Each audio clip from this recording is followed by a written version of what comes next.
Yeah, YouTube. Uh, Good evening, folks. I regret I'm starting a few minutes early because I'm running late. Go figure.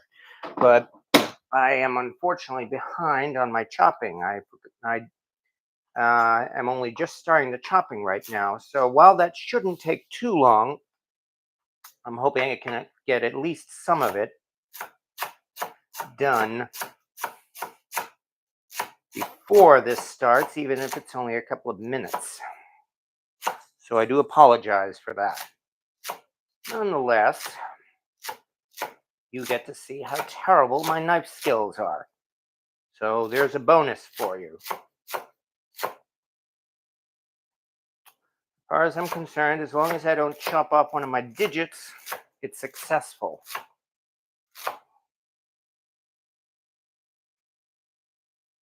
Nice thing about this particular recipe as well is we simply chop everything all up. We can put them all together in one bowl because we'll all be adding it all to the pot at the same time.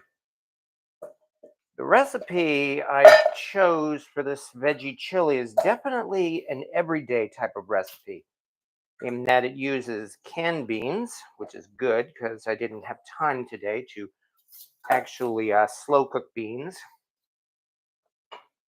And it uses a couple of other shortcuts as well to kind of like add flavor to it. And as the saying goes, make it look like it's been cooking all afternoon when in fact it's only been simmering for about 30 minutes. Yeah, we've heard that before. Although the last time I made chili, it was like that too. And actually, yeah, I have to say it did turn out good. Although, admittedly, the last chili used chipotle peppers, and most of my guests were not used to that. I'm not even washing off these carrots, largely because you really don't have to. Not washing off, I meant peeling, because you really don't have to.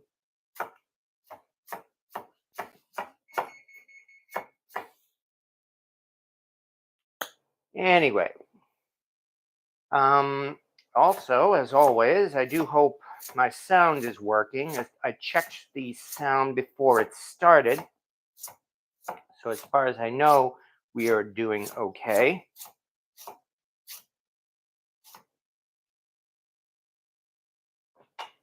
Chopping these carrots nice and thin should also help them cook faster. Just watch myself. And yeah, even though I don't have the sharpest knife, it's still not bad because it's making short work of these carrots. Not bad because, oh man, I realize my kitchen tools are starting to take on some years here. I have had this knife now for more than 11 years. It's going to be 12 years as of this coming November. Shish. This, of course, is a Sabatier French Thiers Isard chef knife, which I got for my birthday back in 2012. And I have seriously used and abused this knife since then. But still does what it needs to do. Here are the carrots. Yay. And then from here, actually, I should have done the onion first, just so that the onion juices, the acidic part, would wear off would be come off when I chop the other veggies. But I didn't think of that until this moment. So I had better do this. Mentions a medium red onion, so I guess I only need to do about half of this reasonably large one, which suits me fine. I know this red onion will not last because red onions are great in things like salads and the like. And my house guests know that pretty much, except when I'm doing these live videos, my kitchen is pretty much open to them.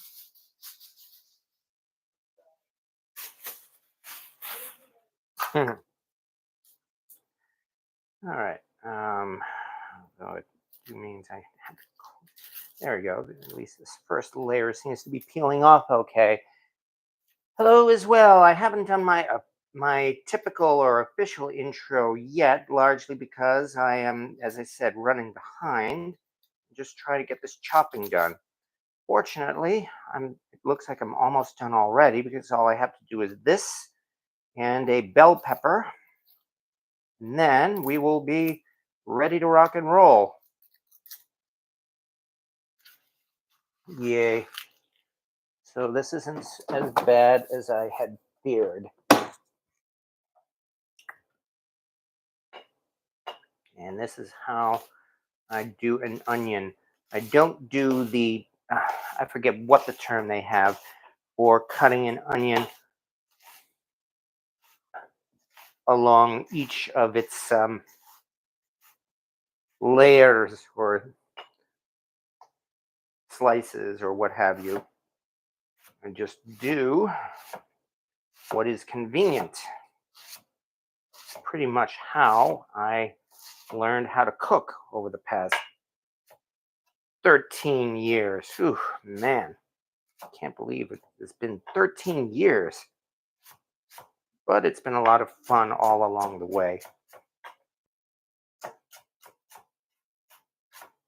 You know?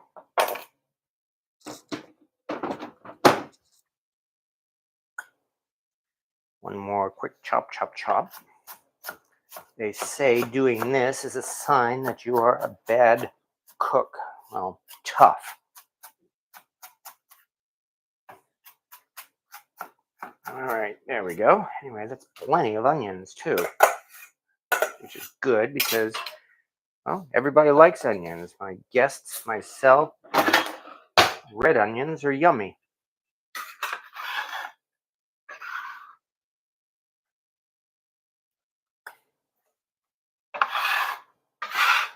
Meanwhile, I should probably start doing that as well, heating up the Dutch oven. There we go. I considered using a bare cast iron Dutch oven so that I'd have an excuse to use that new vintage Lodge lid, but decided against it because I'm making chili.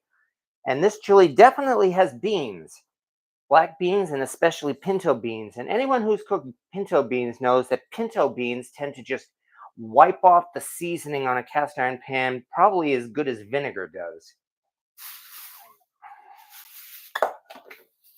So that means I'll be using an enameled Dutch oven again tonight. Finally, bell pepper.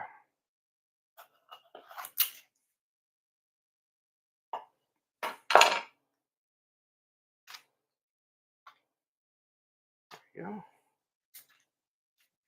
Most of that.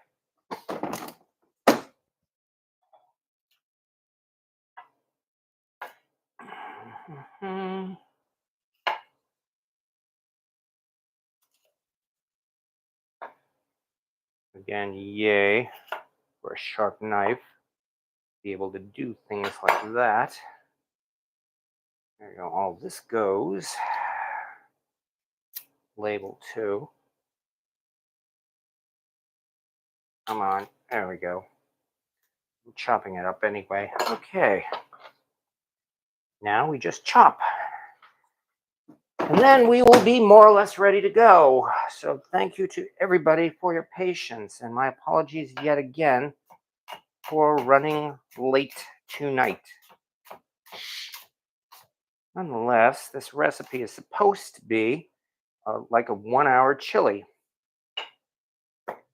I say supposed to be because we will find out when we actually make it.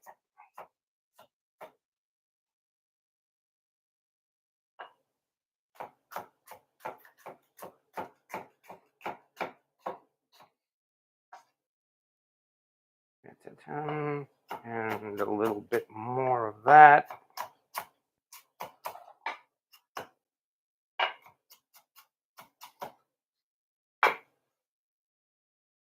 And for the big stuff, don't want to go too fast. This is a sharp knife.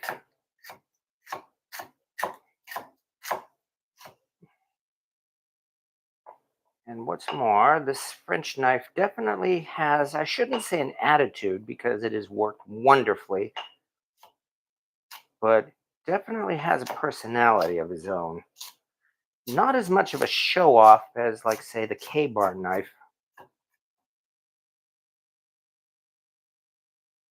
Definitely gets the job done, which is why this knife, for the past 11 years, has been very special, and I very much enjoy using it.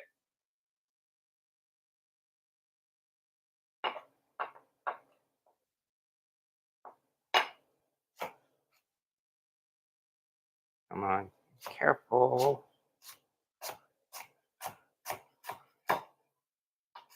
There we go. Okay, almost done. And then we'll finally be ready to go.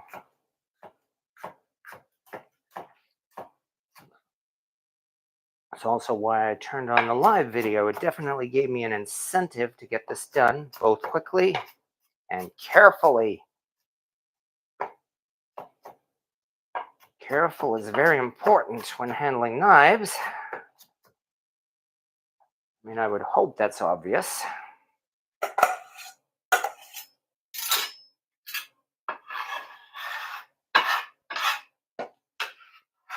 There we go. As I said, I'm dumping all of these into the pot at the same time anyway. Right, there we go. That part is pretty much done. Yay. Oh, yeah, and I put in garlic. Yeah, I am goofed. I am out of garlic. Minced garlic, garlic bulbs. I'm going to have to use garlic powder, unfortunately. I made the original, and Jim F. I made the original bowl of red after watching Tasting History. Oh, okay. Beef and chili like Bernard's. Benhard's. Oh, that sounds good, though. I know first aid, don't want to give advice long distance. Yes, well, fortunately, that part is done. Now all I have to do is be careful not to burn myself on the cast iron. Haha. Which means, thank you for your patience, everybody. And at last, we'll move this over. There we go. Hi there. Welcome, everybody, to a somewhat belated Cast Iron Wednesday here on my YouTube channel. Thank you very much, as always, for being kind enough to drop by my channel, where we have been doing a cast iron video almost every Wednesday now for more than 3 years. And we are indeed working towards year number 4, which will take place this coming August. So thank you so much to everybody who's been kind enough to keep watching these live videos here, because they're a lot of fun. And as I say every week, the big reason why they're a lot of fun is largely because of you folks here watching and commenting, and basically for making a community here. Because that, again, is really what makes these live videos so much fun for me. And that's why I like saying hi to the folks here who have been kind enough to show up here week after week for whatever reason. So thank you so much to everybody. And hello to everybody here. Hello to Louis J, Cast Iron Cooking, and Rick Stumbaugh, and Huggy Bear, and Mercy B, and Tessa M. Reed. Hello, and everybody here. I'm cooking last week's recipe, the 500-degree chicken. I think you're going to love it. I mean, when I made both of those chickens, all of the people who I served it to thought it was excellent, and I'm very glad about that. And hello, Terry Sinchef and Cynthia Wesley. I just tried Tasting History made soup made on U-boats. Yes, I saw that video earlier today. Interesting. Yeah, even with making a roux. Okay, and hello, Kay Clock and Alma Wasilewski. Hey, Kay Choas. And hello, Corey Clark and Anthony. I made the 500-degree chicken. It was great. Well, thank you once again. And well, thank you. Yeah, I love trying new things too. And even though this really isn't much of an original or different recipe, it's still something I felt like doing for a couple of reasons. I mean, yes, we are doing a veggie chili tonight. It's not that I've gone vegan or anything, although I have been making an effort to eat healthy lately. But this is especially because of the influence of my house guests, and I'm actually glad about that. because I've been needing to eat a little healthier. I am not giving up meat, though. Let me reassure you that. However, this week, partly, um, partly, I really was not feeling so much into this, largely because my desktop computer had been in the shop for more than a week. I do feel, unfortunately, that the repair shop kind of like gave me the cold shoulder, unfortunately. But nonetheless, I finally got it back today and it is up and running. And so I'm definitely in a much better mood now because of that. I've had the chance to post 3 short videos already that I had filmed during the National Cornbread Festival. I hope you folks have checked those videos out. Um, and that's only a start because, yeah, now I can get down to actually doing some edited videos again. And I'm definitely looking forward to that. But yeah, all of that, because I really wasn't so much for it, I wanted to choose something that was fast and easy. And that's why I end up thinking I should probably make some chili. And that turned into veggie chili, which, as I said, I'm still looking forward to doing nonetheless.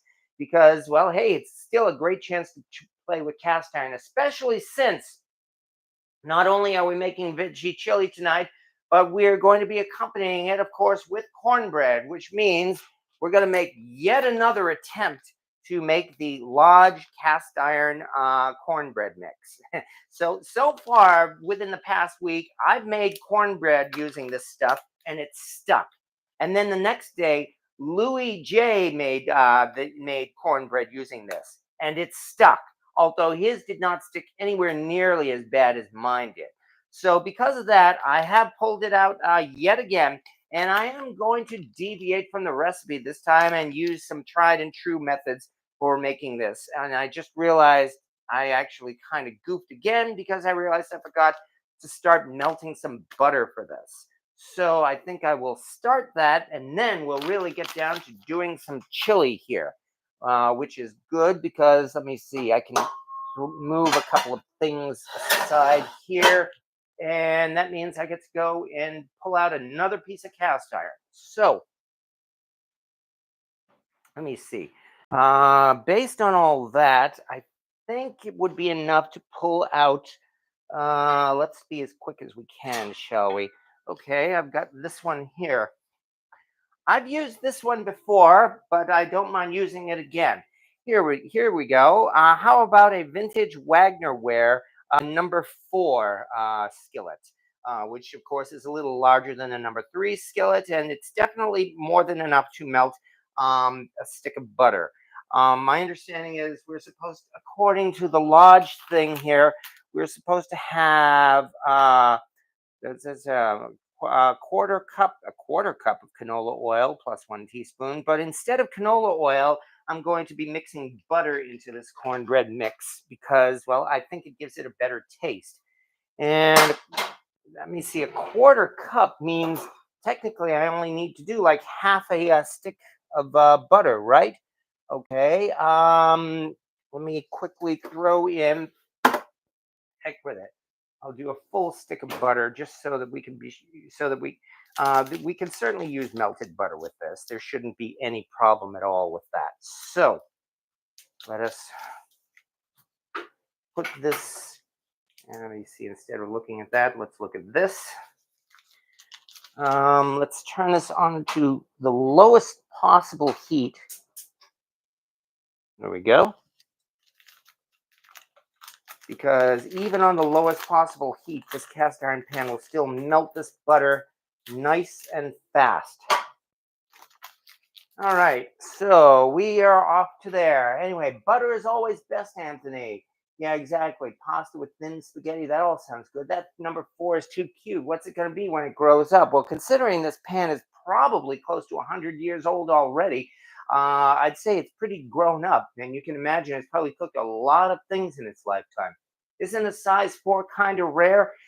Well, I would say more like unusual. There are some that can be considered rare, and those are the ones that are really valuable, such as the large logo number 4 Griswold, naturally, or even a number 4 Lodge. Apparently, a number 4 Lodge is also unusual. So, Cynthia Wesley, sketty last night here, Karen. Garlic cheese bread, Mexican corn, and peppermint for dessert. Well, that all sounds good.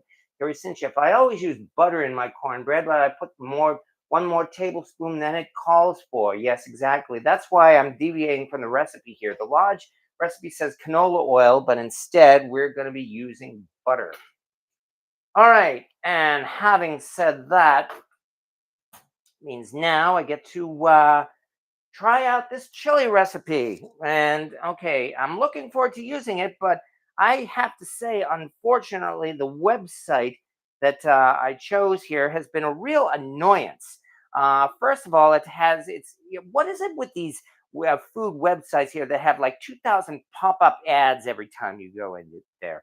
This one, in addition, whenever I'm idle for like 5 minutes or so, it defaults back to the top. And so I've got to scroll all the way down, past all of those ads that are on this thing until I finally get to the actual recipe here. Okay, but nonetheless, this is a pretty basic chili recipe, essentially. First thing we're going to do is saute our vegetables. Then after that, we add our aromatics, garlic, chili powder, cumin, smoked paprika, oregano. And then from there, we throw in some tomatoes and beans. So this is really not going to be that difficult, which means since it's not going to be that difficult, let's get to looking at some cast iron here, shall we? In fact, I think I should probably even raise this a little bit so that you could see it more from the top here. Let's lower this down, and there we go. And this again, of course, is a Lodge 7-quart enamel Dutch oven. It is not their really fancy and expensive USA enamel cast iron, because I've had this now for going on maybe about 3 to 4 years or so. And I just moved the camera a little bit. I've gotten a lot of use out of this because enamel cast iron is very useful. As a result, it's slightly, I shouldn't say stained, but yeah, slightly discolored on the inside. Nonetheless, there's no reason why I can't keep using it.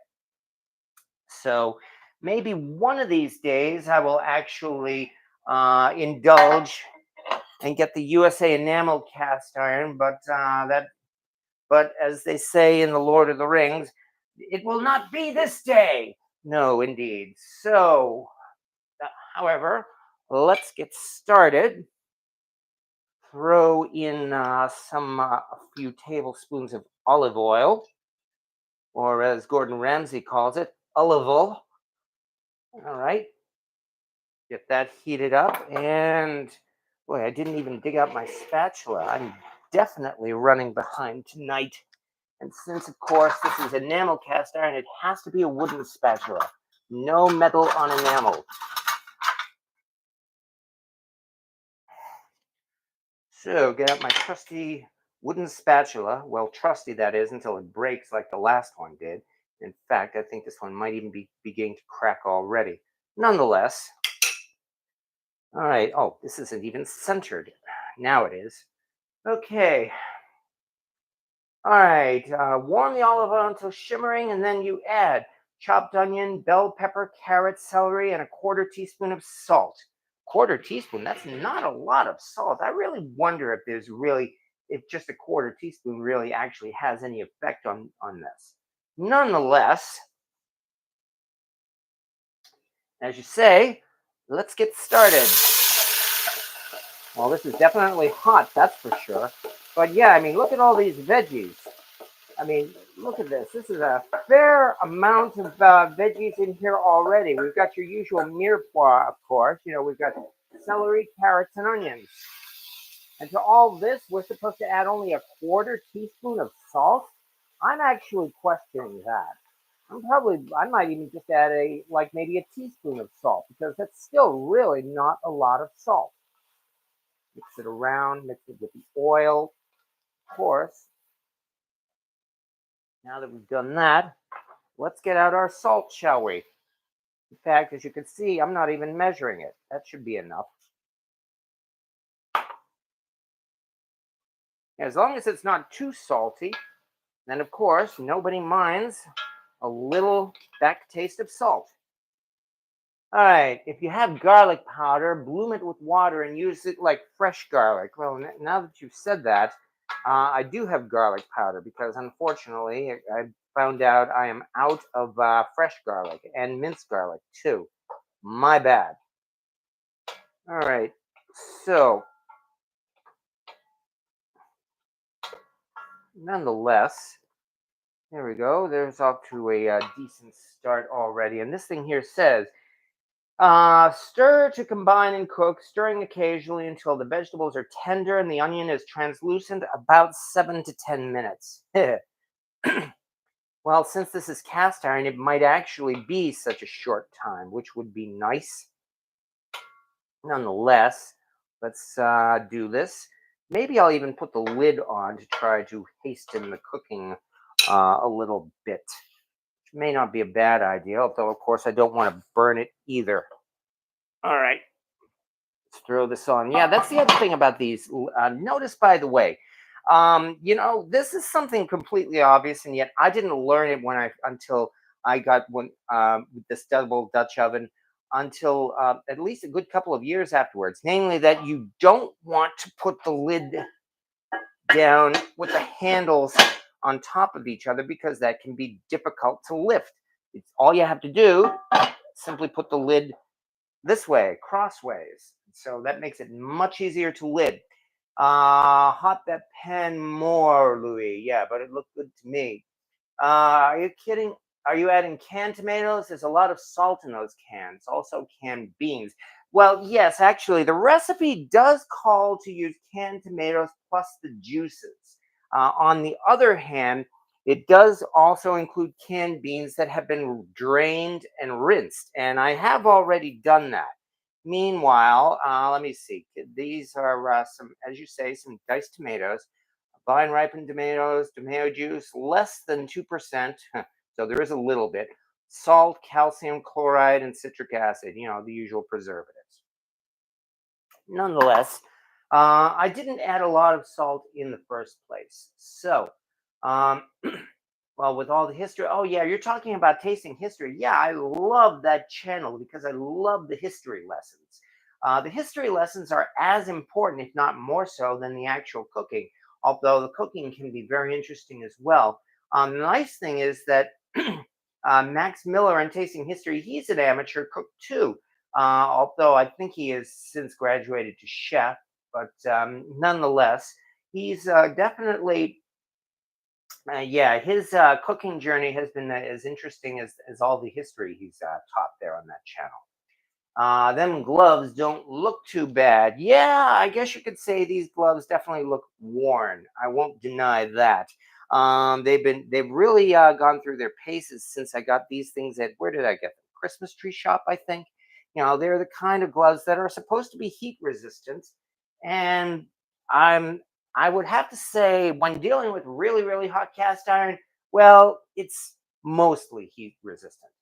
Okay, I gotta put my brakes. I get my brakes on when it's bread time. I be cheering so hard.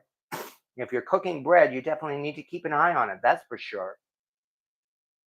All right, or burns. Yes, exactly. Louis Lodge, and I've been watching Max Miller for many years. Yeah, I've been a part of his channel, not exactly since the very beginning, but fairly early on as well, and I've definitely enjoyed that channel too. All right.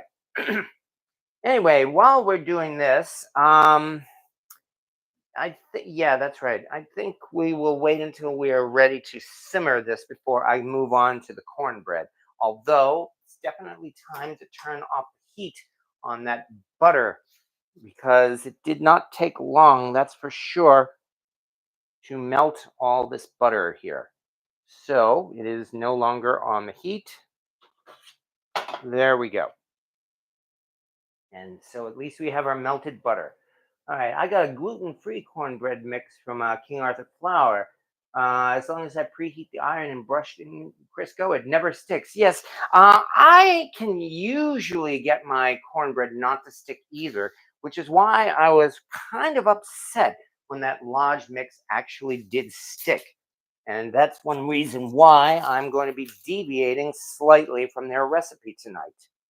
Right. So there we go. Oh, it's definitely steaming. I'll say that much.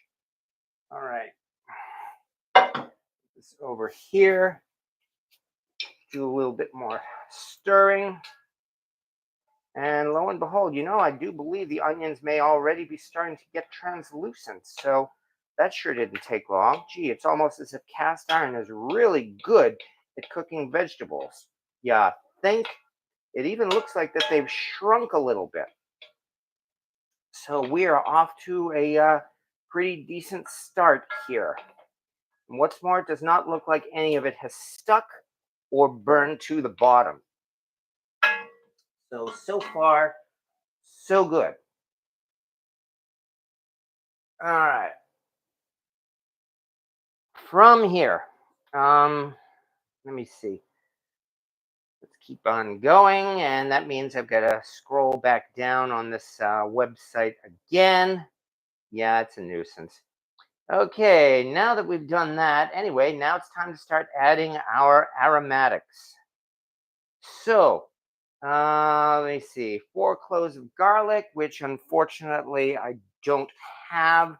So I'm going to have to resort to garlic powder, which means 4 cloves of garlic, which is roughly probably less than 4 teaspoons, because that's a fair amount of garlic.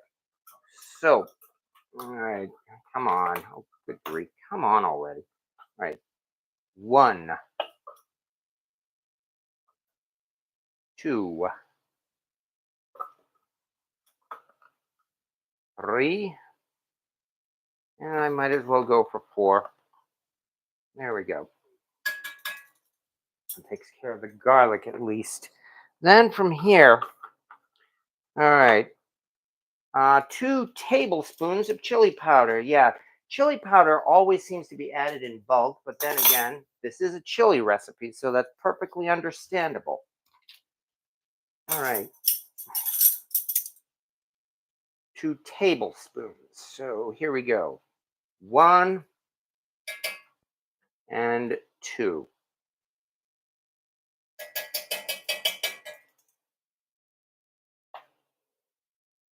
And now that we've done that, and that's stuff too. All right, then from here, 2 teaspoons of ground cumin, which I know I took out, always staring me in the face. Cilantro, oh yes it is. It was hiding behind the cilantro. Okay, 2 teaspoons.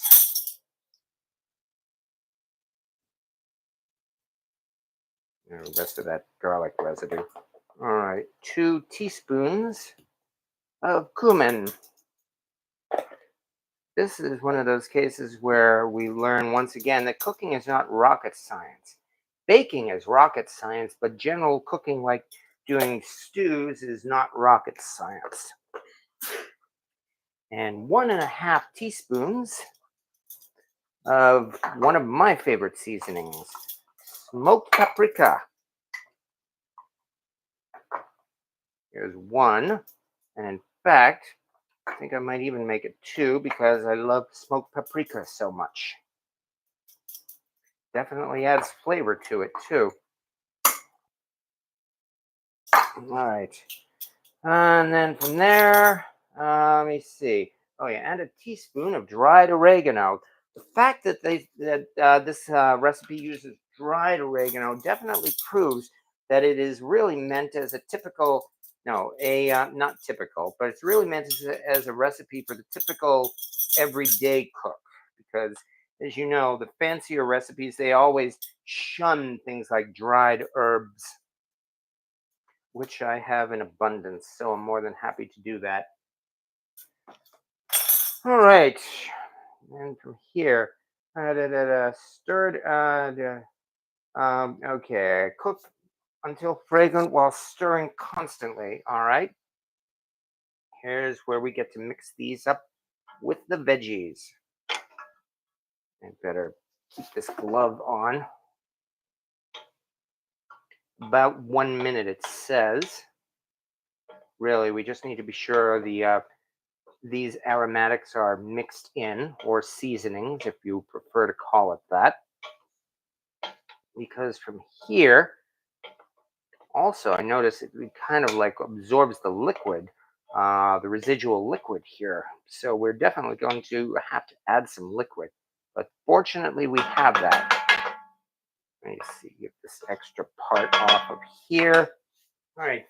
And while we're at it, so I have Greek oregano on my rooftop garden, which I think is really marjoram. Good question. It's not very flavorful.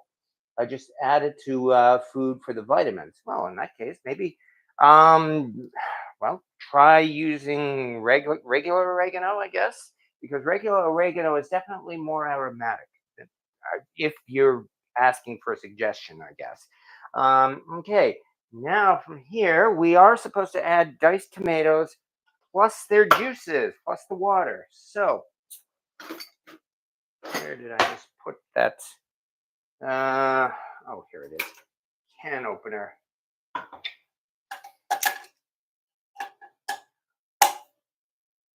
Oh, yes. I also learned my lesson about a year ago how important it is to have a really good can opener.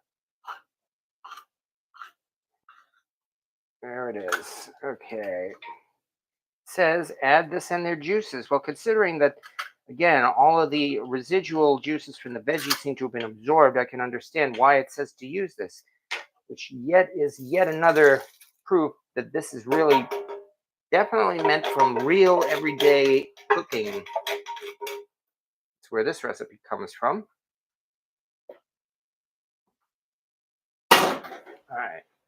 So we add that. We add in the, there we go. Now we've got some liquid back in. Diced tomatoes. Then to this. Da, da, da, da. Then, now that we've done that, it's time for the beans. Okay, here we go. We have, and all of this, we drained and rinsed 2 cans of black beans and 1 can of pinto beans. And as I'd mentioned earlier, this is a big reason why I'm using an enameled cast iron Dutch oven for this. All right, because yeah, here again, I guess comes the argument. It's like I make chili in my bare cast iron all the time, and am not criticizing you or saying no, you shouldn't do that. I will only speak from my own experience, which definitely is that pinto beans will really do a number on the seasoning of your cast iron. So there's a good reason to use enameled cast iron, which is what we're doing here. This is actually looking pretty good, though. This we add. Oh, what the heck? Oh, good grief. Sorry, this thing just defaulted to the top again. So I've got to scroll back down again, past all these ads again. I gotta say, these things are making me want to not use the product shown in the ads. Okay, add then drained black beans. Okay, and vegetable broth. Or in this case, I kind of goofed, and instead of broth, I got stock. Not that that's a bad thing. And it says 2 cups. So there's definitely going to be flavor in this, that's for sure.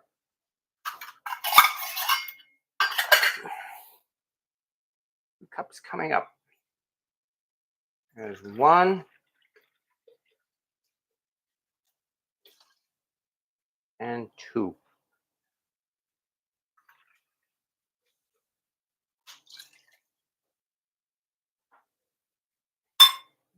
Since this is vegetable stock, I have little worries about this being too intense. As you know, speaking of the difference between stock and broth. All right, but now it's starting to look like something. Then from here, we also throw in a bay leaf, which I know I got out. Yeah, here we are. I got these bay leaves from the Indian uh, market, and man, I have to say these things are huge. I mean, look at the size of this thing. Nonetheless, in it goes. Plop. And damn. Okay. Now that we've done that, continue cooking. Okay, stir to combine and let the mixture come to a simmer. Continue cooking, stirring occasionally, and reducing heat as necessary to maintain a gentle simmer for 30 minutes. All right, which is good.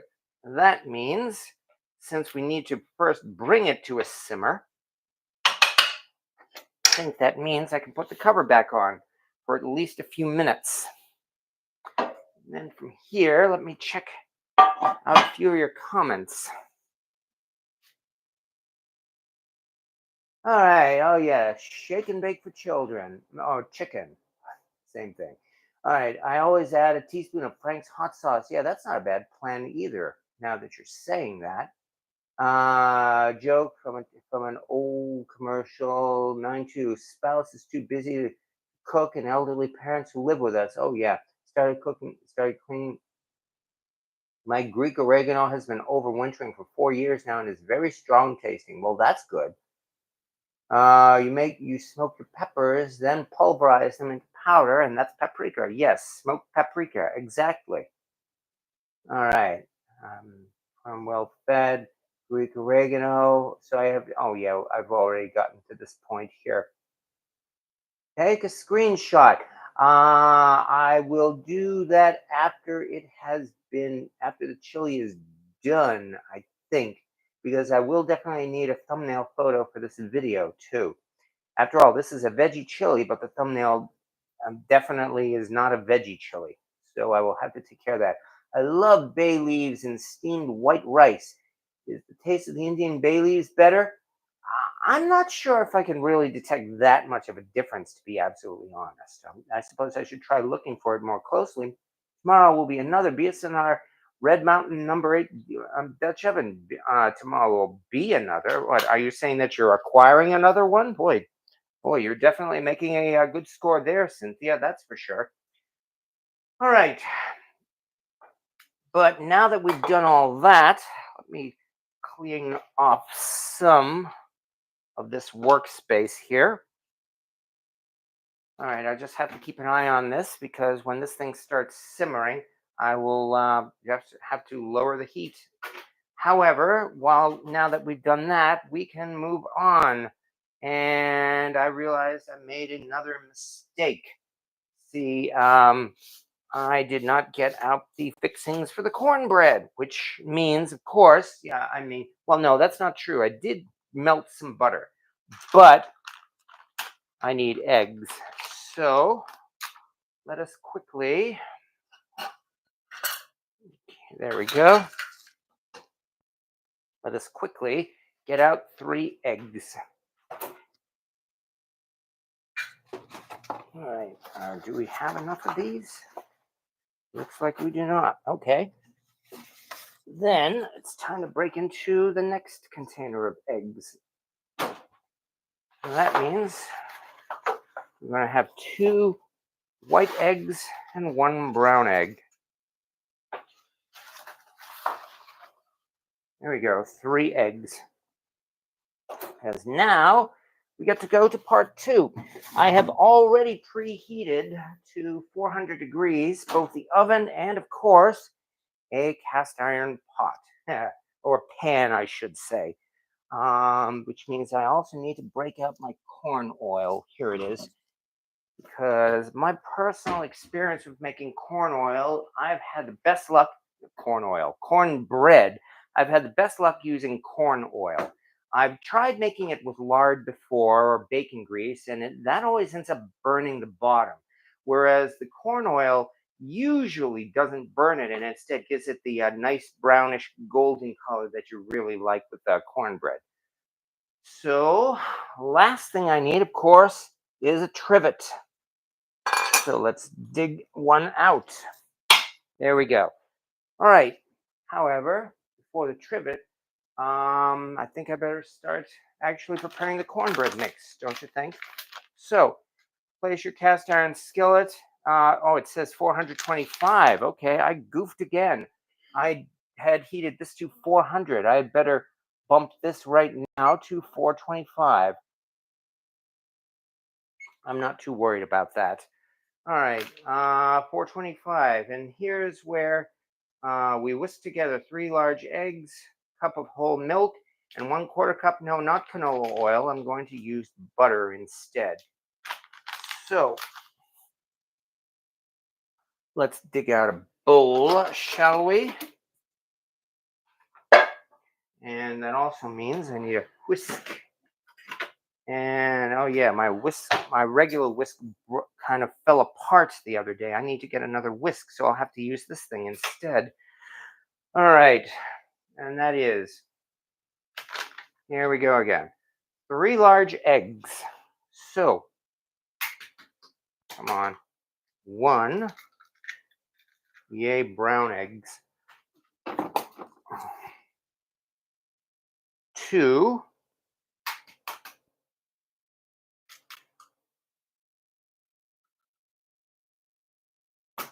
and 3.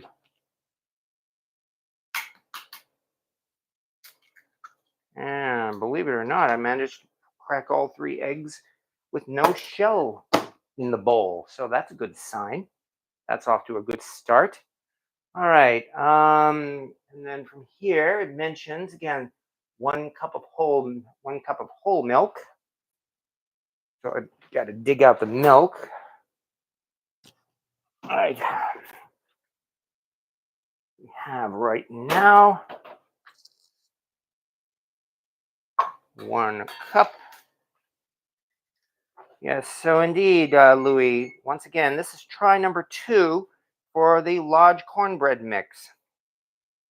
And as I said, I'm going to see what happens this time to see whether or not it becomes non-stick as I hope.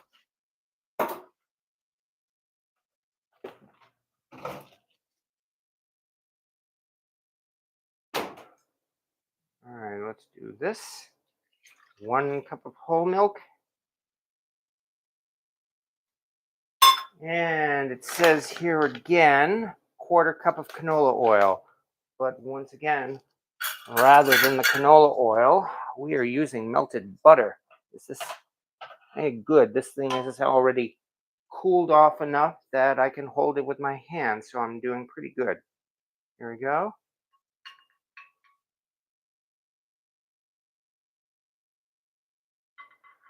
Quarter cup melted butter.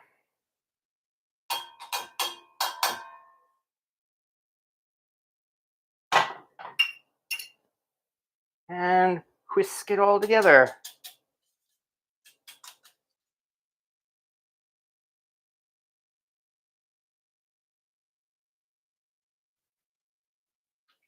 I already like the scent of this thanks to that butter. So if this works, well, obviously I'm definitely going to recommend it. All right, now to this, in a large bowl, add the wet ingredients to cornbread mix, whisking until combined. Will do. And here's where I'm also going to add extra milk if I have to get it to the right consistency. So I need to grab another bowl. All right, here we go. That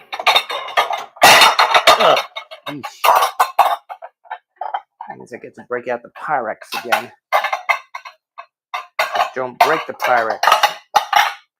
You know, funny thing about these Pyrex bowls in particular is that they just seem to, whenever these glass bowls, these Pyrex bowls knock together, they are just the right frequency, I guess, to really clobber my eardrums. Man, I don't mind glass tapping together, but the Pyrex bowls in particular, it's like it really does a number on my ears. Nonetheless, here we go. Here comes cornbread mix. For the record, this one says it is skillet cornbread sweet spot. I've got a sweet tooth. So yes, like it or not, it's more sweet cornbread. I do have one more packet left of the savory cornbread, which Lodge calls true Southern cornbread. But we will see what happens when we make that. However, to this, I'm sorry, I heard a comment from the peanut gallery. Oh, I'm a Yankee. Give me cake, they said. I have a feeling the people here will appreciate that. All right. To this, we add our wet ingredients to the dry ingredients as it says and start whisking.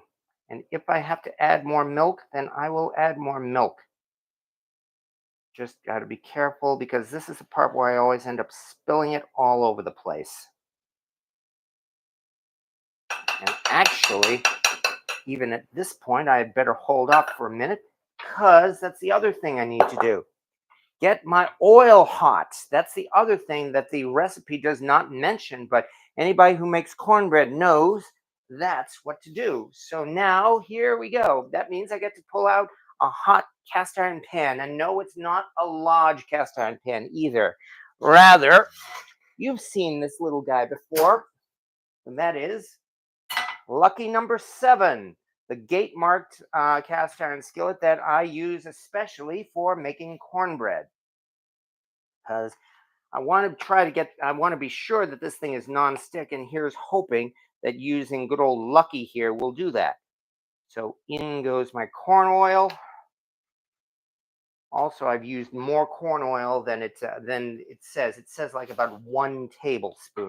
And as you can see, I'm definitely using more than that. Nonetheless, this goes back in the oven at this point so that I can be sure that this is good and hot. And for the record, it did actually heat up to 425 degrees as well. So back to the mix. So far, I mean, while it is mixing in okay, I'm actually wondering if maybe instead of this whisk, I should pull out something else, such as a silicone spatula. So let's get the rest of this out of here.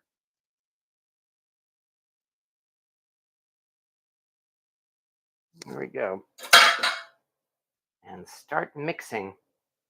And at this point, I will say that I think I am going to add more milk. I don't believe this is the same consistency that we want. I mean, it's not bad, but I think I'm going to add a dash more milk to this. Make sure we scrape the sides. Try to get this a little closer to the camera as well so that you can see all of this. Once again, this is not homemade. This is the Lodge cornbread mix that they are pushing. They've made a big deal that they managed to get it into Walmart. And actually, congratulations to them for that. I wonder if it means I'll be able to see it at my Walmart here in mid-state New York. That would be interesting. A little bit more milk. Hopefully, that's all the milk I need. You know, from the looks of it, it might be.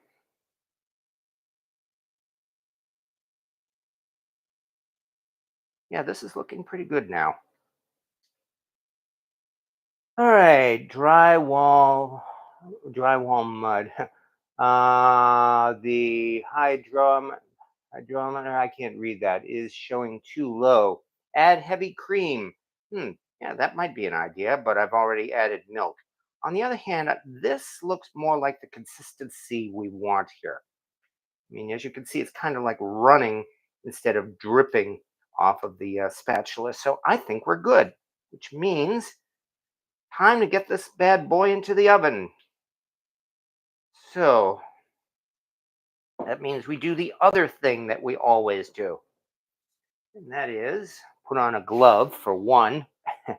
Okay, now in we go again.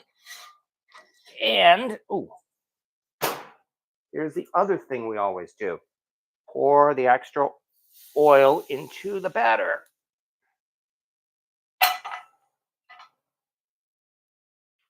All right, mix this in.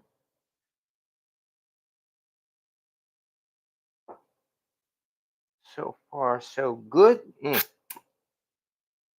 And finally, well, let's make sure that this is properly seated on the trivet. I don't want to spill this. When this goes into whatever, lucky number 7. There we go. Which again is a number 7 cast iron skillet, not a number 8 cast iron skillet, which of course has a slightly different volume, I guess. But as I said, I've had a lot of luck making cornbread in this pan, so I'm hoping that this all helps. There we go. In we go. And now that we've done all this, let us quickly move over to the oven once again. And in we go. Careful. And bam. All right. Now we bake it until done. We'll see what this attempt at making a large cornbread mix does. Okay. From here, I think we had better turn back to the chili, because I have little doubt that this chili is probably simmering by now, especially since I can hear it. All right, get my gloves back on. Oh yeah, this is definitely more than simmering. So, put this aside. Turn the heat down somewhat so that it is just simmering. And now we start stirring. Yay.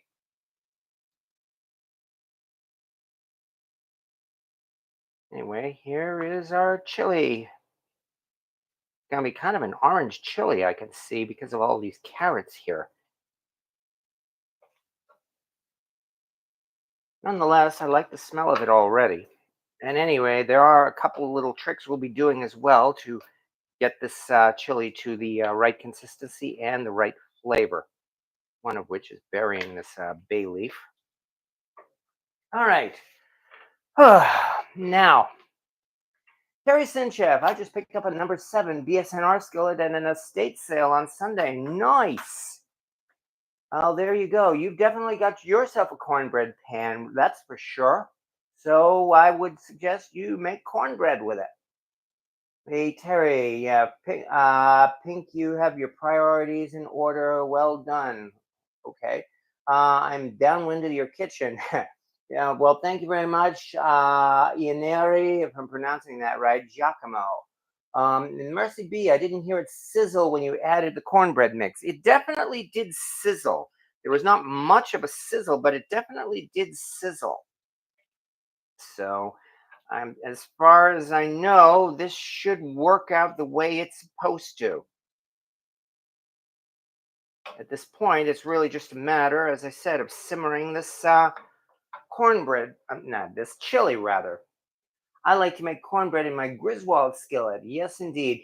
If you have a one particular cast iron pan for making cornbread, and another cast iron pan for making steaks, and another cast iron pan for making gumbo, and another cast iron pan for making fish, and so on, you might have cast ironitis.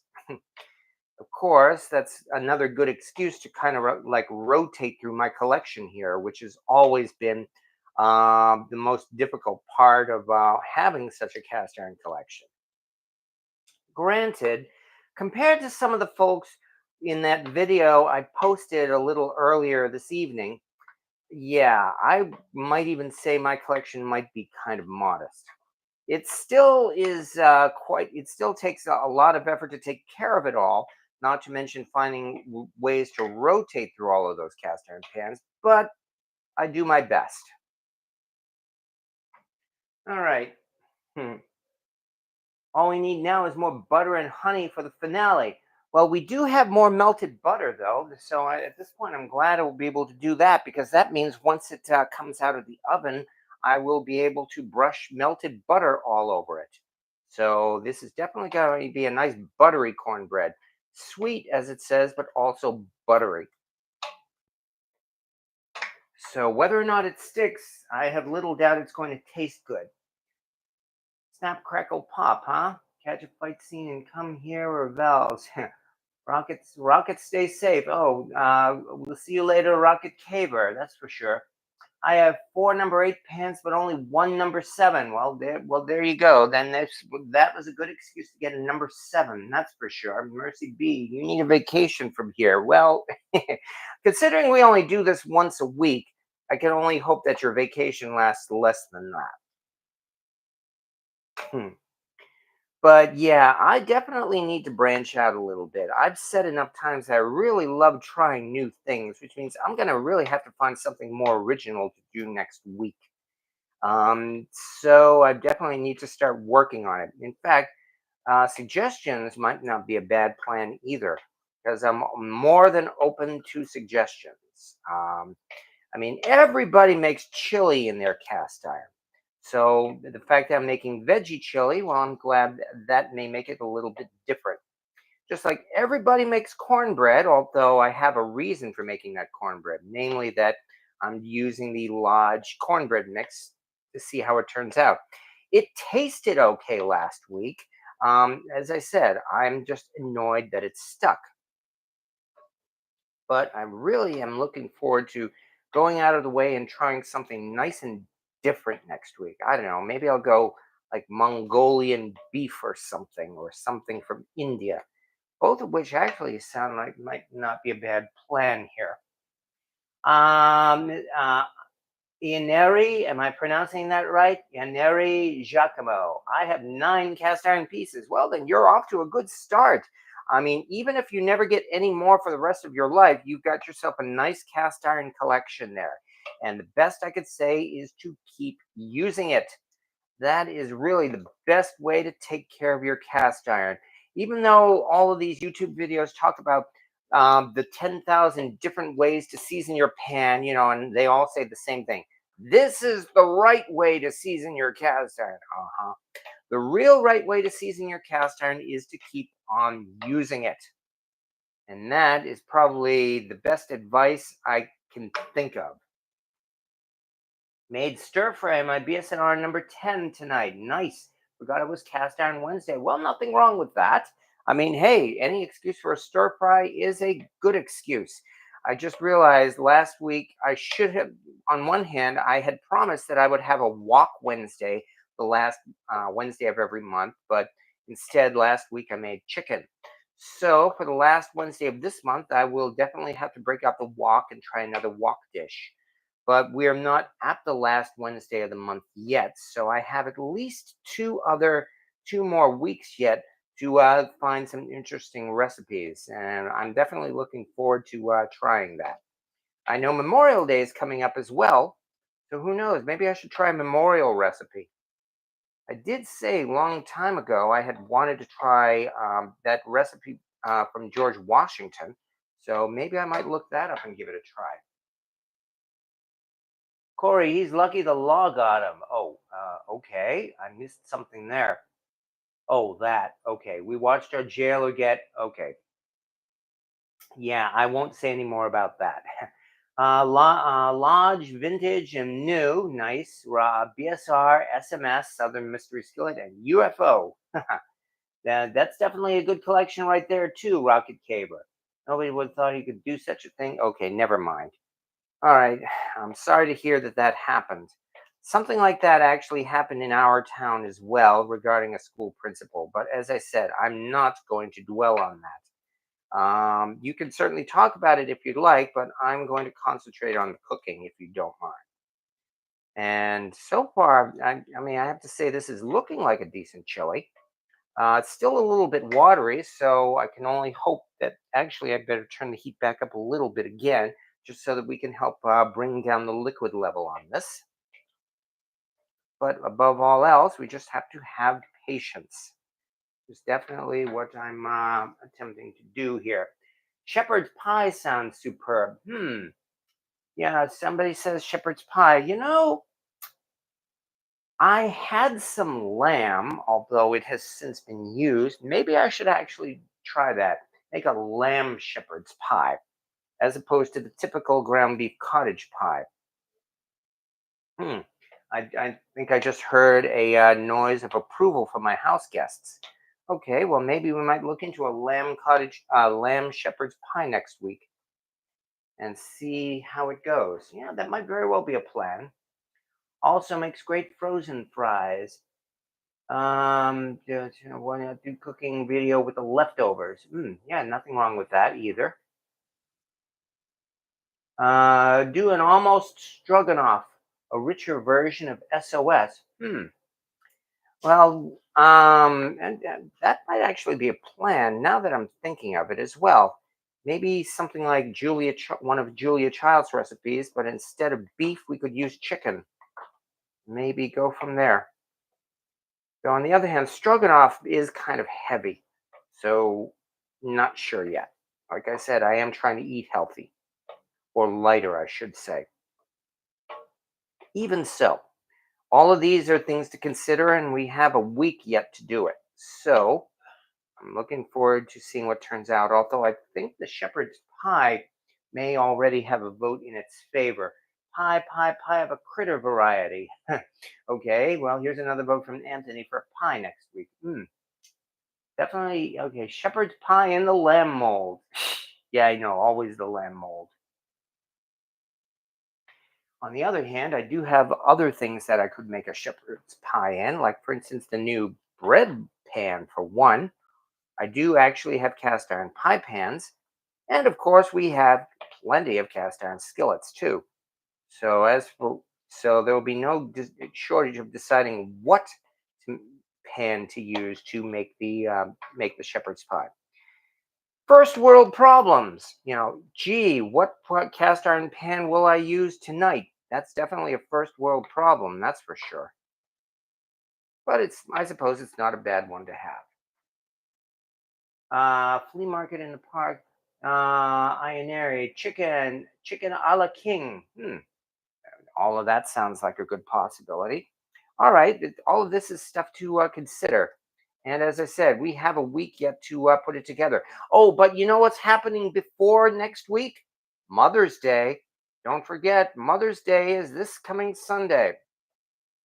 And regrettably, my mom passed on 4 years ago in May of 2020. Not on Mother's Day, but not too far off around there. So I will definitely need to do something to remember Mom, as after all, it is Mother's Day. And besides, there's also my also late and very beloved grandmother too, who I who I remember very well and will never forget. So doing a Mother's Day dish to honor both of them certainly seems appropriate. Of course, we come from an Italian family, and that might mean doing pasta. Hmm. Oh, we will work on that as well. Anyway, there we go. So, if nothing else, that's definitely the plan for this coming weekend.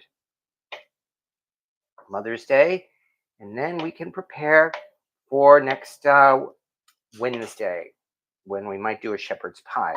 I'm already starting to smell that cornbread in the oven. So that's not a bad plan. And yeah, it definitely looks like it's rising too. It was that point. Anybody who remembered last week, I took the cornbread out of the oven too early when it was still jiggly on top. It is just approaching that point. I'm definitely not going to make that mistake again tonight. We are going to cook it until it is done. All right, she dropped rather suddenly. Oh, I'm an orphan. Yeah, mom been gone a while. Well, my condolences, Val's Black Cat's rules. But in those instances, as I said, we can always remember mom, at least the good times. Pasta and shepherd's pie. All right, if you must. Yeah, I'm the Corey Clark. I'm the town giant. Let the bread bake, please. Okay, yeah. Somebody said they're making bread tonight. Oh, good. This is definitely simmering now, and I do believe it looks like it is starting to thicken up. So we are definitely starting to approach point. I don't know if you can really call this chili, but it's definitely a veggie stew, and it smells pretty good. Also, there are other steps yet to this recipe. Let me scroll down past all of these ads yet again, because there are a couple of other tricks that we need to do here. As soon as I bring that up, please let me know how the chili turns out. Sure, as soon as I can find a chili recipe in this. All right.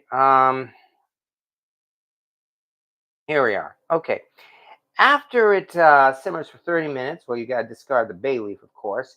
But from here, what you need to do is take about 1.5 cups of the chili, put it in a blender or use a stick blender or immersion blender, and blend until smooth and pour the blended mixture back into the pot. That's an interesting idea. Or mash, oh, come on. Or mash the chili. Okay. After that point, then the other trick is that we add in cilantro and also a little bit of vinegar. And it recommends sherry vinegar or red wine vinegar, of which I have. So that all sounds pretty interesting. Those are definitely little hacks for for adding some flavor to this chili. And it is also definitely simmering too, as you can see. So what I really need to do is keep it up until it thickens.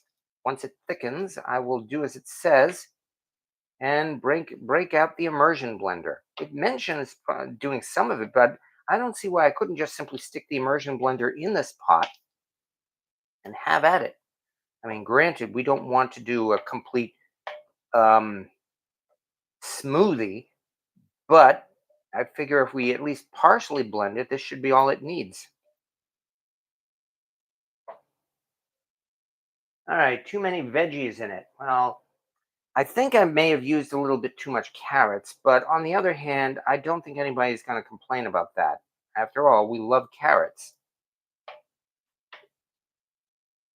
Still, I will take the advice once we get to that point. I'm thinking that when the cornbread comes out of the oven, that's probably when this is going to be nice and thick. Definitely looks like it is thickening up, though. Have used filet powder to thicken gumbo in the past. I wonder what it would be like if I threw some filet powder into this. That might be a thought. Uh, by the way, filet powder that they use in gumbo is basically sassafras. Have you had sassafras, or do you have a problem with sassafras?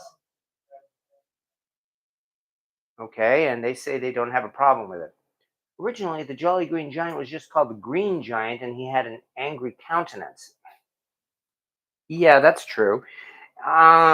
Here I go showing my age again. There was this novelty song in the 50s about the Jolly Green Giant.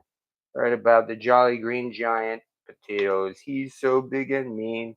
He stands there laughing with his hands on his hips, and then he hits you with a can of beans. Yeah, even then he did have an anger problem. Although they called him the Jolly Green Giant even back then. We're talking like the 1950s. And the 1950s are not as recent as they used to be. But yeah, this is starting to look a little bit more like a chili. I do believe it is actually thickening up. So I'm actually liking that. 2015, Jimmy Langford lost my mom Alzheimer's. My condolences. She taught me a lot about cooking. She was a good cook. She cooked for 5 boys and 1 girl every day. Oh, that must have been a real experience. My mom had a tough enough time cooking for 4 boys. Cooking for 5 boys and a girl. Ooh, I can only imagine that what that might be like. I'm not trying to sound sexist, but there are differences, at least as far as terms as taste goes. Yeah, I don't think this is looking too badly. Meanwhile, let's move this bay leaf back more towards the center here. Thickening well. Also, don't think you need to add anything else to thicken. Well, thank you very much, I guess. That sounds like a good sign. Easy Corey, Google is your best friend. Let's take another look at that cornbread here. Okay, yeah, now it's starting to definitely looks like it's starting to brown on the top, but I don't think it has the right consistency yet. Still, it's looking pretty good. Also surprisingly puffed up in the center. I hope that's not a bad thing. But that's also why I'm not going to take it out of the oven yet.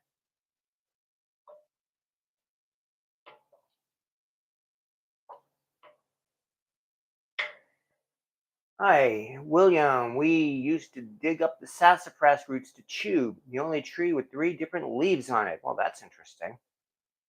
The bigger group to cook for means lots more washing of dishes, cups, utensils. Yeah, that's certainly true. Yeah, that is one problem with a big family. I can only hope. Okay, here is one sad fact about my family that I'll admit. Unfortunately, mom and grandma and everything like that, they were not the best cooks for a couple of reasons. They had a limited repertoire of dishes that they cooked well, which was fine. On the other hand, there really was not much incentive to get the whole family involved with the cooking. Pretty much, it was like the women, or specifically mom or nana, did the cooking in the kitchen while everybody else just hung out in the living room and waited until it was all done. And I realize now, years too late, that that was not a good way to get the family involved. It would have been better, I think, to have just that, had the family involved with as much of the preparations as possible. Granted, it might be hard to do that with kids, but it might inspire them to, well, cook a little more, which is what I wish I had done at a younger age. I've said enough times that I learned to cook at a relatively late age, and I severely regret it.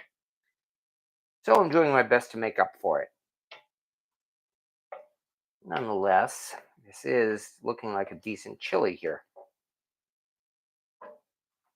All right, never had sassafras. Wouldn't know if it bit me first. I don't think I could keep. I could recognize the leaves if I saw one now. Sometimes you eat what's put on the table, or you don't eat at all. Yeah, I've had that experience. At least most of the time, I could say as well, I was not a fussy eater. Almost always, I ate whatever was put in front of me. I ate just about anything, and I never had a problem with it. There are some kids with finicky palates. I can honestly say I was not one of them. That is at least one thing I'm glad about. I have no doubt I would have eaten this too.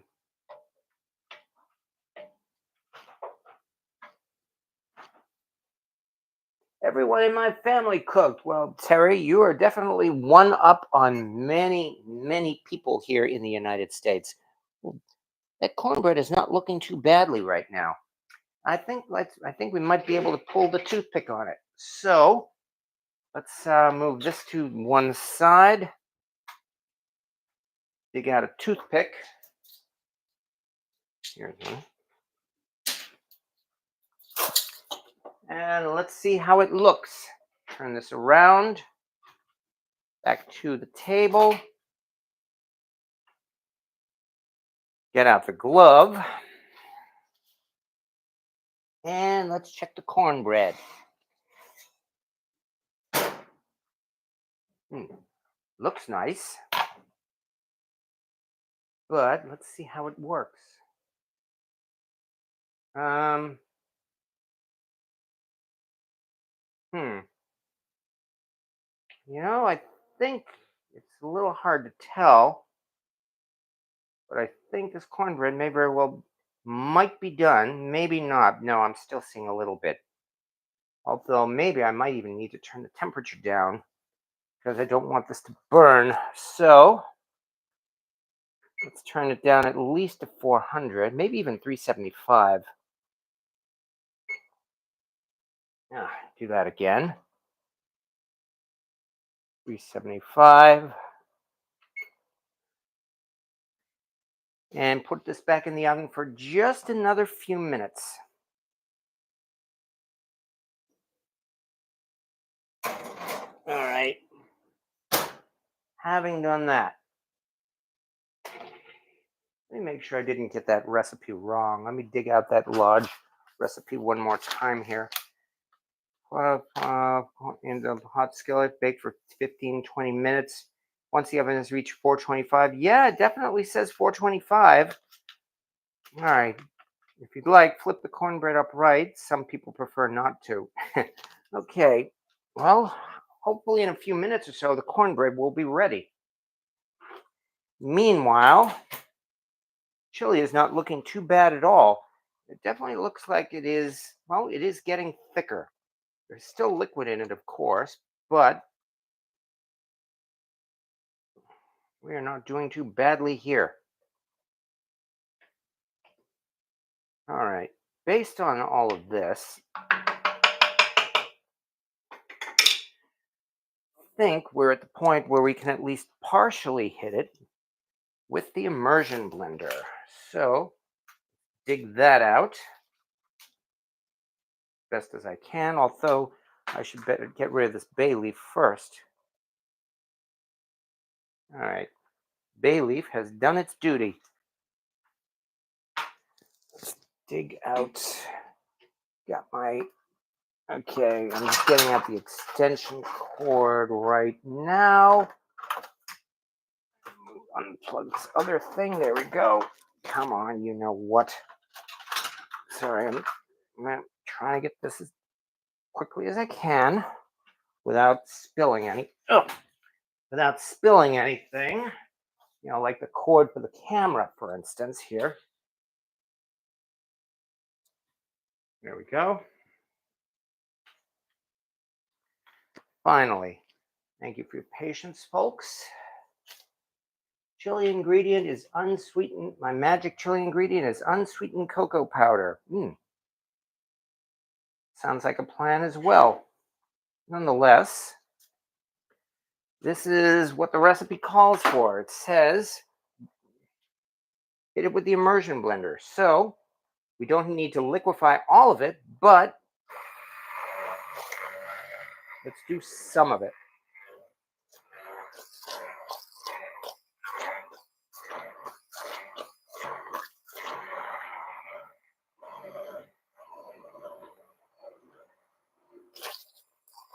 I'm betting that's all that needs to be done because it definitely looks like it more of a consistency of chili now. That was easy. So let's unplug this immersion blender and wash it off right away. One thing I like about this is it is easy to clean up.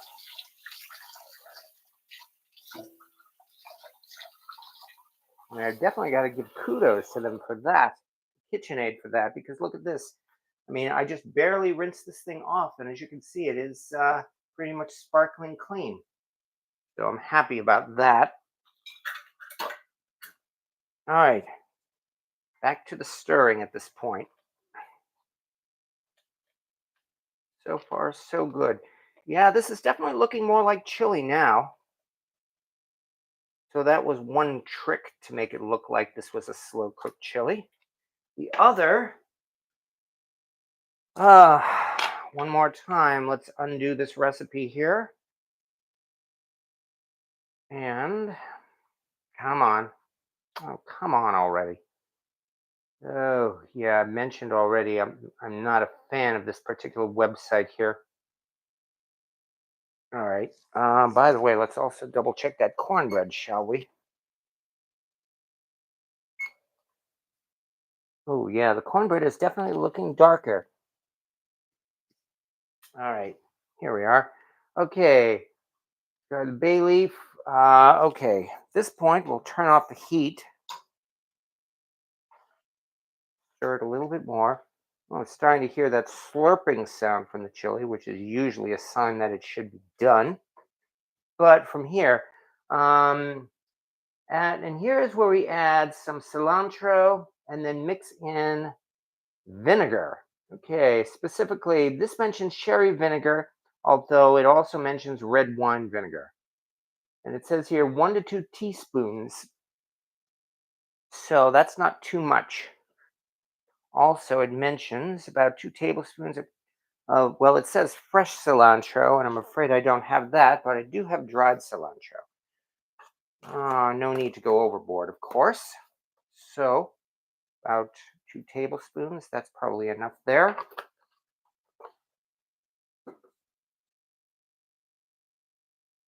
Mix it all together.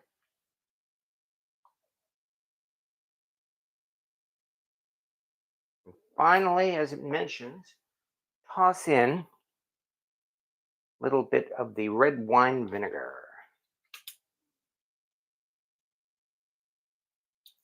There we go. And with that, the chili is actually ready. So far, so good, which means while this chili is slowly cooling off, since I did turn off the heat, even though the cast iron is still hot, here we go again. See what our cornbread is like. Because if the cornbread is done, then we are ready. All right. Ooh, definitely looking darker. Oh, yeah. That looks like cornbread, that's for sure. All right. And from here, once again, see how this. I do believe we are much better than we were a few minutes ago. At this point, I'd have to say we have cornbread. Haha. Nice. So now is the part where I need to take a photo or two. So let's dig out my camera here and do a couple of shots of this chili. Turn that around.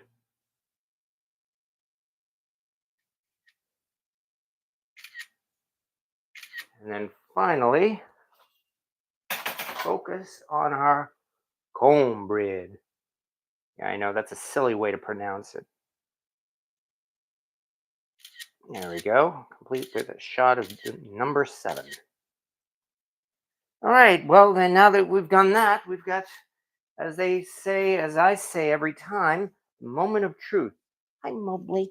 You do not want to be around here, Mobley. We've got a hot pan here. Okay. That means, let's quickly dig out a plate because, yeah, I forgot that.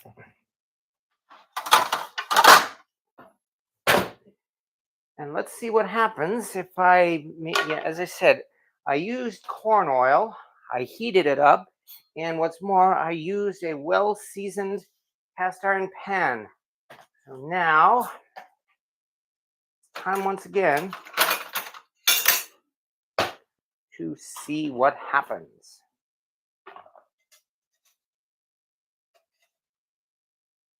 Run it along the sides. Okay. I'm hoping this works. Now, here we go. 1, 2, careful. 3, and uh-oh. I hate to say this, but oh, damn it. It's stuck. Well, so far we are 0 for 2. What's more, the bottom looks very slightly burned, unfortunately. So, regrettably, with this large cornbread mix, as I said, unfortunately, we're 0 for 2 here. Well, then I guess it's going to be up to Louis J. To make another attempt. On the other hand, definitely tastes buttery, though. Now, it's going to be up to Louis J to see whether or not he can pull off some more, some nonstick cornbread with this large cornbread mix. Because I'm sorry to say, so far, my track record for using a large cornbread mix, while it does taste okay, unfortunately, once again, it has stuck.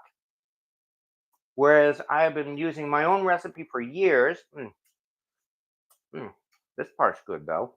I've been using my own recipe for years, and it has almost never stuck.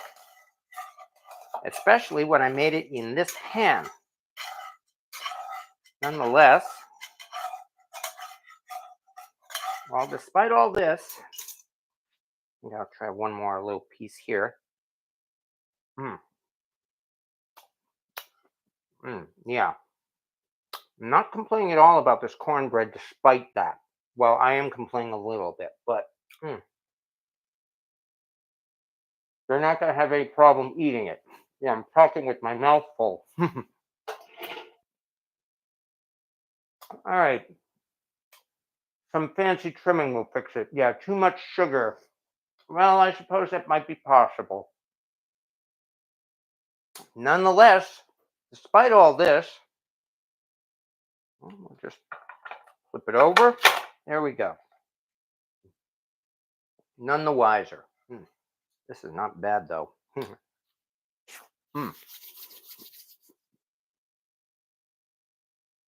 Well, the best I could say at this point is that my guests have waited long enough.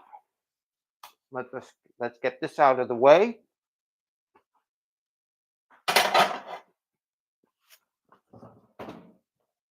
Let's dig out a couple of bowls, shall we? And furthermore, I also do have some shredded cheddar cheese, if you'd like, and I have sour cream, if you would like to top the chili with that. All right, sounds like a plan, they say. All right, so that means now comes the fun part. All right, wooden ladle, because again, this is an enamel cast iron pan. Anyway, the camera is focused on the pot, so not to worry. So feel free and let us dig. So do we cornbread first? However you like it. You would like cornbread first. Okay, then in that case, let's turn this around one more time. Oh, pardon me. Sorry about that. Sharp knife coming through, and there we go. About this much? Yeah. There we go. Maybe I should have let it cool a little more, but then again, it doesn't really matter because we're going to be coating it with the chili anyway. So we will put some there. Nice. Yes, exactly. Okay, now for the chili. There's no metal in All right. And while we're doing that, let me dig up the sour cream and the cheese, and you can have, well, pretty much what you want.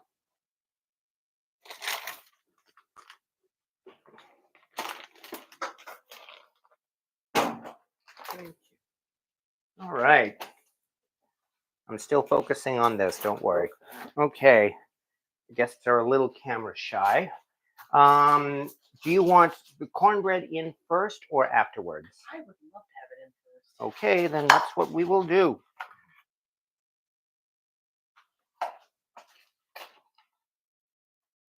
There we go. Okay, a little bit more. Okay. You do like cornbread, don't you? I love it. There you go. Thank you very much. All right. Now from here, All right. I know it's a little tight. Let me move over here. All right, I got this. Now comes number 2.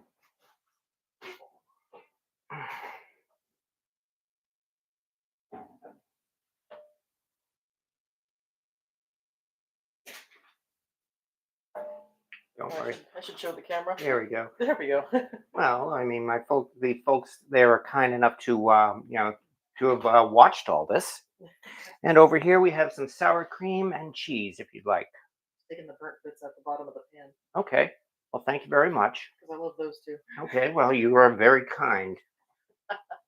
Will you be having any cheese or sour cream? Just a little. Just a little. Okay. it. It is delicious. All right. And I know I say this every time I ask for honest criticism. So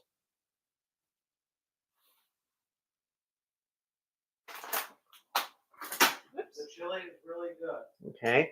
Well, I've got one vote for the chili. And the cornbread's okay. It's not as good as yours. Okay. Well, they say, and I didn't make this up. They claim the cornbread is not as good as mine. Well, if nothing else, because it's stuck so far twice in a row. All right. Hope everyone is dodging all the crazy storms. Yes, we've been pretty lucky here in New York. I will say that much. All right. I don't think it's sugar in the mix that makes it stick. Sticking your hands in a bear. Kodiak. Okay, I like their flapjack mix. I wouldn't think it's the sugar. I've heard that you should never use a skillet that you fry things in to make cornbread. It will cause the cornbread to stick, but I've never had that problem. Yeah, no. Um, okay, Jimmy Langford, I have been making my own cornbread recipe now for quite a while. And I almost never have sticking problems with my own cornbread recipe. So there is something about this, unfortunately, that's causing it to stick. And while old lucky number 7 here is primarily my cornbread pan, I definitely have fried things in him. So yes, I will kindly disagree with that theory there. Wouldn't be cast iron chaos if there wasn't chaos. Well, yeah, I know, but I I'm still looking, as I said, to be completely successful with this large cornbread mix. All right. Try seasoning lucky number 7 with Walmart canola oil spray. Yeah. It'll be as slick as a monkey's thing. Okay. um, put half stick of butter in the pan except corn oil. That might be a possibility. Fried cornbread too. Ooh, yeah, well, we do have a lot more cornbread to get through, in fact, because well, there we go. We have accomplished what we set out to do. Here is our veggie chili, and here is our large cornbread. Let me. I had better sample the chili as well before calling it a night, because obviously I'm the one who made it. I should at least judge it myself. Try to be honest here. It's hot. Mm. Mm. Hey, yeah, this is pretty good. Maybe something else. I mean, well, I think I can feel a little bit of heat in it. Maybe something else, a little bit of extra spice might not have been a bad thing. This is good. Yeah. On The the other, flavor is yeah. On the other hand, my guests are saying that the flavor is good as is, and if they want to add their own extra seasoning, well, they are certainly free to do so. But on the whole, yeah, okay, I will say. Mm, mm, Despite my complaints about the website, this is a pretty good veggie chili recipe. You would like it, as I do, even if you're not heavily vegetarian. And I'm not.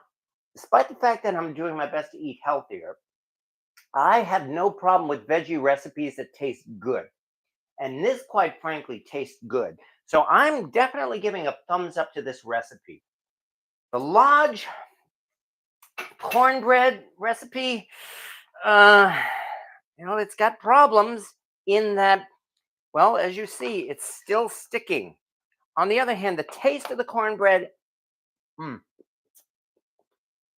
yeah, it's okay. It's a solid, not bad. Okay, yeah. Somebody says it's a solid, not bad. I will say, I like the fact that the chili is spicy and the cornbread is sweet. Okay.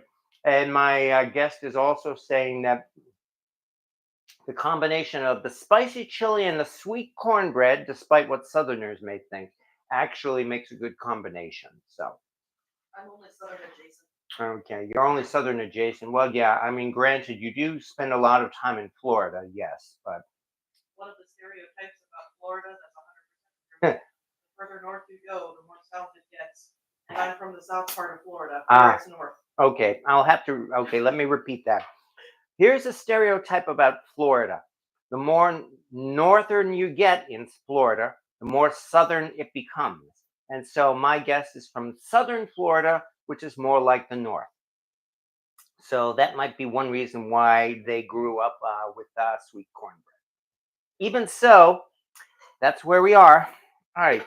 Looks like the Lodge buttery cornbread mix is not a winner. It's them, not you. Well, thank you very much, Clico. And yeah, unfortunately, I'm 0 for 2 as far as sticking is concerned with this Lodge cornbread mix. The taste is good. Given a choice, so far, I'm going to stick with homemade cornbread. But even so, we're not going to have any problem finishing this. I can guarantee you that. This is not a bad cornbread at all, and definitely I know this thing is going to be gone probably by tomorrow night, I would think. So, and yes, so feel free to have at it. And having said that, I have vegetarian that I cook for. Good show. Well, thank you very much, William Hurt. Looks like a standard CB project. I'm not sure. Substandard. Oh, substandard cornbread. Okay. Well, yeah.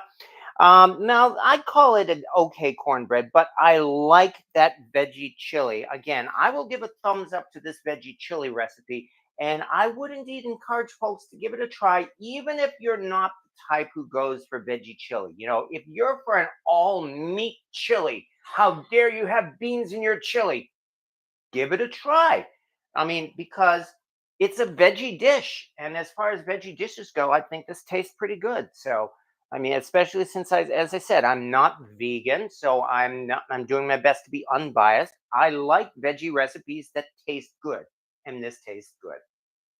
And all right, and yes, and thank you, Jerry, 1952 as well. Yeah, the chili, as I said, give it a try. But nonetheless, I do believe it is time to say our good nights as well because we are running late yet again. So as Linda Mooney says, yeah, good night all, and as well to Papa. By the way, yesterday I did indeed mail Papa Dan's cast iron skillet out, so he should be getting it shortly. I've got to dig up the tracking number. Now that my computer's back, I can look up my email and excuse me, oh, burp there, and get that tracking number. So yeah, good night as well to Val's Black Cats Rules and Kimberly Miller and Chris McGee and Cynthia Wesley. Yeah, like I said, next week I want to try something a little different once again. Although I like the suggestion of trying a lamb-based shepherd's pie. So I think I may very well look for some lamb, and we will go from there. If it's cheaper to grind up some lamb, then that's what we'll do because we have a grinder and no reason why we can't use it. All right. I have a sister who's vegan. I will be trying this when she comes to visit. I think she will like it because it does indeed taste good. So thank you very much, everybody. This has been this has been a fun show nonetheless. In that I got to use I got to use my cornbread pan yet again to make cornbread, and I'm not going to stop doing that. Got some more use out of this Lodge enameled cast iron pan, cast iron Dutch oven, which I'm also quite happy to have, even though it's not the USA cast iron, the USA enamel cast iron, it is still a Lodge and it is still a good quality cast iron pan, and I'm very happy with that. So yeah, lamb can be expensive. Well, I have a week to look around and we'll see what happens. Thank you as well to Cynthia Wesley and Terry Sinchep and Jim F. And thank you to everybody, to Dave Evely or Evely. I'm not sure if I'm pronouncing that right. And Chris McGee and JIR Finishes. Thank you to everybody. And thank you, Rick Stumbow and Corey Clark and Honey Badger. Yes, we'll see you all next week. And we will do this all once again because, again, as I said, it's always a lot of fun having you folks here. And thank you very much. And we'll be seeing you all next week as well. So, as always, we will end this with again, one of my favorite sayings. See you next Wednesday.